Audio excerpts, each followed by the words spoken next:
Good morning, Anchorage, Alaska, the lower 48, and the rest of the world. This is Bruce Lindquist with his podcast, Wonderful Counselor.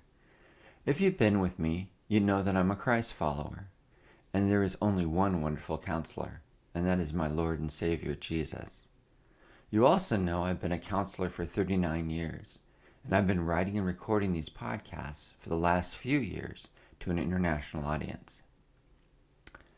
Alaska, a word that brings forth images of places that seem premortal. For you can be standing in Anchorage, her biggest city, and with a few miles, can be so secluded, seemingly out of existence, lost in a world, and without a gun, you are no longer the highest form of life on the food chain.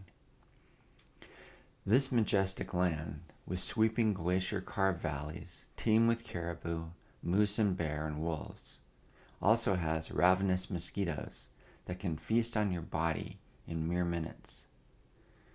It is just a land so vast, it's like discovering a new frontier, where the tallest mountain in the country dares the bravest to climb her peak and stand on top of the world.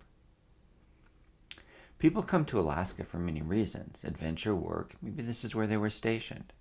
But for many, Alaska is more than a destination, as there's no better place to hide, to isolate, to just get off the grid.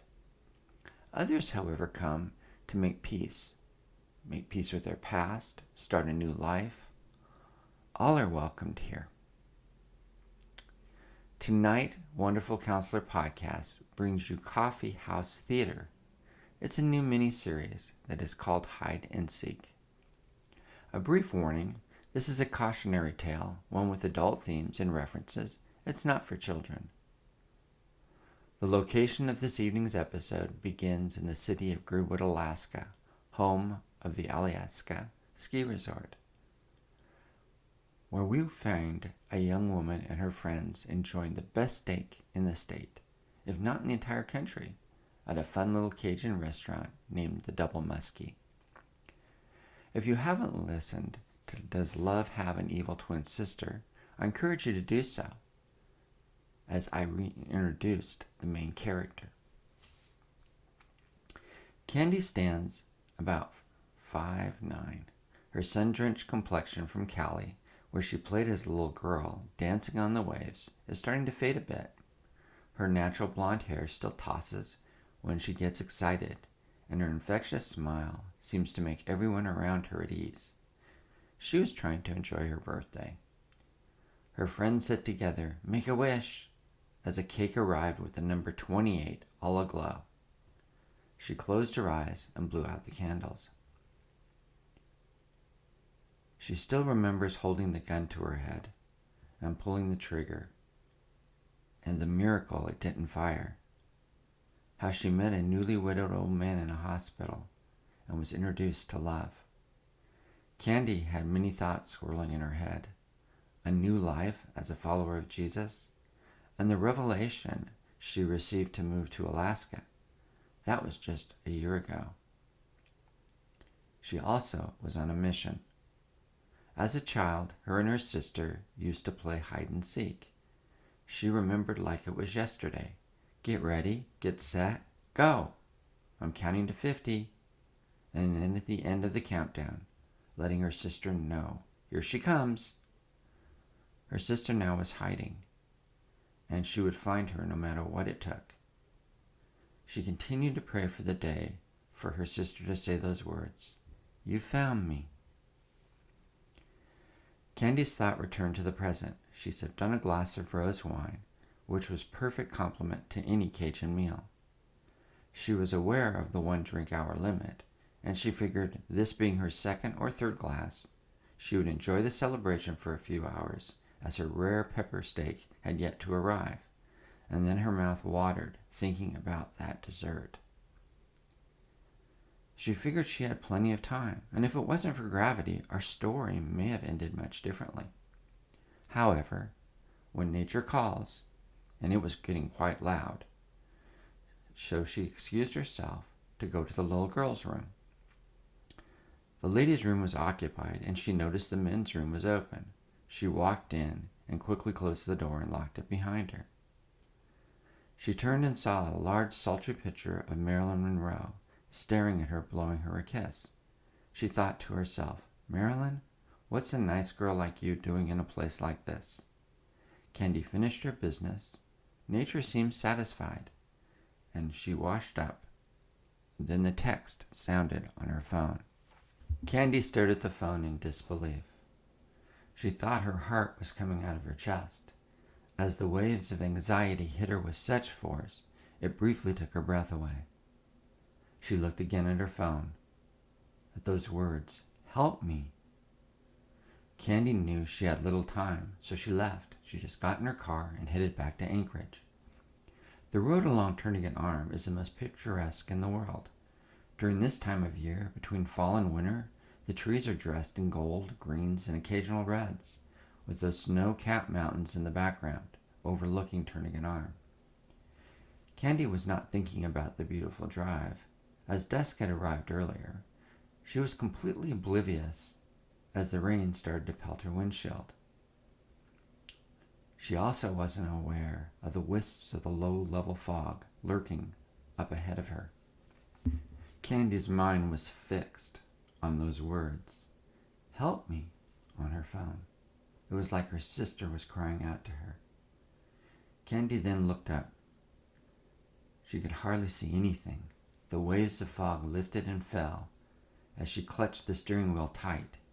Any effects of the alcohol dissipated as she watched the road, like her life depended on it. It was hard to tell what was real or an apparition of shadows, as the fog leaped out like restless phantoms fresh from their graves. Candy reassured herself she would be home in less than 30 minutes and said, "Come on, girl, hold it together." Candy then saw a familiar landmark. It was Beluga Point, as the fog broke for just a few moments. She started to breathe a breath of relief. That breath, however, was cut short as the fog returned, and she saw floating in the air eyes in front of her car. Then something hit her windshield and disappeared, and soon she heard a thickening thud as she ran over what was most likely a large animal. Then the blackness descended. It stole her conscious memory away like a thief in the night as her car spun out of control, crashed into the merciful guardrail. It kept her from plunging into the muddy grave below. Candy, as she regained consciousness, tried to get up. She felt like she was tied down, and then realized the tug she was feeling was that of IVs that were pulling on her skin. A nurse hurried into the room. "Thank God you're alive," she told the other nurse to get the doctor. Dr. Stevens approached Candy. "You are one lucky woman. I saw pictures of the car. It was totaled." "I have such a headache," said Candy. "Well," said the doctor, "you sustained a brain injury. We've been working to get the fluid drained. We thought we lost you. You've been in a coma." "Do you know what day it is?" said the doctor. "It's my birthday," said Candy. The doctor looked at her chart. "That was a week ago." "The good news is, though, you're alive. We'll run some tests, and if the results are good, you'll be out of the hospital by end of week." Candy asked if there were any lasting effects from the brain injury and the surgery. "Well," said the doctor, "you may experience more of those headaches, but we'll give you something for that. Possible blurred vision, maybe some vertigo, and there could be memory lapses. We won't know for sure, and life will be different for you than you're used to. But you're alive, Candy." Candy thanked the doctor. "You're our little miracle," said the doctor, "and God answered so many prayers that were lifted up for you." A male police officer named Ben O'Shear had been sitting there off in the distance. He had been waiting for Candy to wake up. He entered the room with the least empathetic look possible, asked how she was feeling, and before she could answer, he read her the Miranda rights. He then informed her once she clears the hospital, she's going to jail. She's under arrest for vehicular manslaughter and an OUI. Candy looked at him in horror. "I killed someone?" she asked, questioning everything she just heard. "Yes, you killed someone. You are a murderer," said the officer, and he started to leave. Officer Assure's partner, Officer Megan O'Reilly entered the room. She left briefly with him. She just stared at him and said, "This woman just had a traumatic experience, is fortunate enough to be alive, and the first thing you do is brief her on being arrested? Well, she broke the law. She was negligent. She killed that person. That drunk should go to jail for the rest of her life," said Ben. Megan responded, "Just because your family was killed by a drunk driver when you were a child, they never caught who murdered them, doesn't mean you come into this hospital and read her a riot act. Go back to the station. I'll talk to you later." Officer O'Reilly sat down next to Candy, who was staring straight ahead, and she just kept repeating, "I'm a murderer." The words jail didn't register to Candy. The only thought was, she took another person's life. She looked at the police officer. "I thought I hit a large animal." Officer O'Reilly introduced herself to Candy. "You can call me Megan." "Well, when it's just us, call me Meg." Candy had so many questions. Who did I kill? She was informed the body had not yet been identified. Meg asked Candy if she could ask her some questions, which Candy was more than okay with.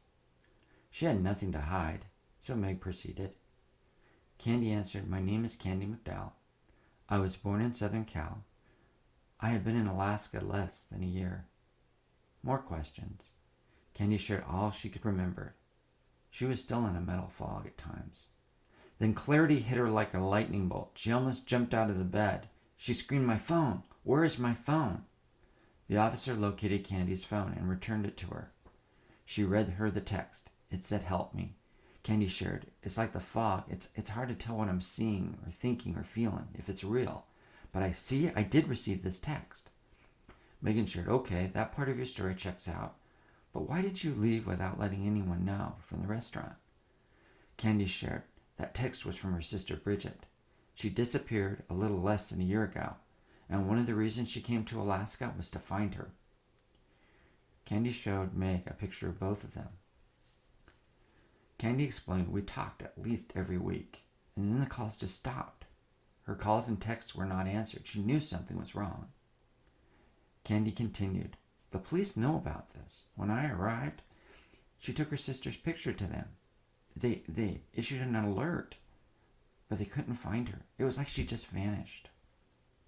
Meg thought to herself, just like all the others. She looked at Candy's phone.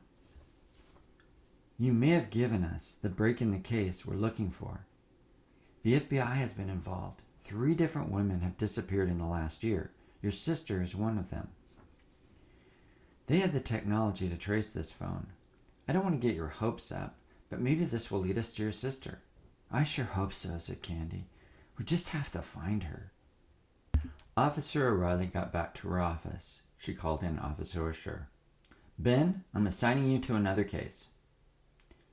She then called in Officer Valerie Hendershot. "You're replacing Officer O'Shur. This needs to be your top priority." "Where are we headed?" said Officer Hendershot. "Well, that depends on the location of the phone. But while we're waiting, get me the files of the 3 missing women. This may be our lucky day." Officer Hendershot brought in the files. "They're all about the same ages, 25 to 28. You really believe they're alive?" she asked. Her question was interrupted by the ringing of the phone. Officer O'Reilly was briefed. They located the phone. Then she heard the address and turned ghost white. "Well, the FBI has been wrong before. I need you to go to this address, Officer Hendershot. Call me. I'm headed to the hospital." On her way, Officer Hendershot called her and said confirmed. Officer O'Reilly found Candy just waking up. She'd asked, "Did you find my sister?" Officer O'Reilly sat down, held both of Candy's hands, and said, "We found the location of the phone." Candy started to get excited. "That's wonderful." Officer O'Reilly took a deep breath, and then, almost like a whisper, said, trying to comfort words that could not be comforted, "Candy, the phone in belongs to the woman you just ran over. Candy burst into tears. I killed my sister? Meg held her. I murdered my sister. The IVs were about to give way as she was pulling on them, and she felt a sharp pinch in her arm. Once again, everything went mercifully black. Meg left the hospital. She called Officer Hendershot. Meet me at the coroner's. I need answers. Something just isn't adding up. Officer O'Reilly met with Dr.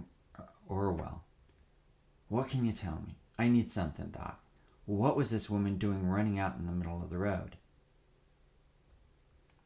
Officer O'Reilly received her briefing. Bridget's body was run over by Candy's car, but it wasn't what killed her. She had lost a lot of blood. The wounds on her arms and legs had been seen before, on other women's bodies they found years ago. This woman, like them, had been tortured, almost bled to death. She had the same brand on her arm with that strange symbol, like the women in cases that went cold over the years. Officer O'Reilly knew Bridget must have somehow escaped, and that's why she was texting her sister. Both officers returned to the office. I'll burn the midnight oil for you tonight, said Officer Hendershot. Nope, get some sleep. I need to be alone right now, said Officer O'Reilly. After she left, Meg sat down. She was reviewing the 3 missing women's reports. She moved Bridget's file to a stack of those women who'd been murdered. We came so close to getting this bastard, she thought. Now another dead end, and she threw the files in frustration against the wall. The pictures of the women spilled out on the floor. Meg just stared at those pictures. And she swore she heard the voice of children coming from them, saying in a haunting voice, "Come find us." You have just been listening to Episode 1, The Reunion. Join me next time as Wonderful Counselor Podcast brings you Coffee House Theater, Episode 2. Until then, enjoy your drive home.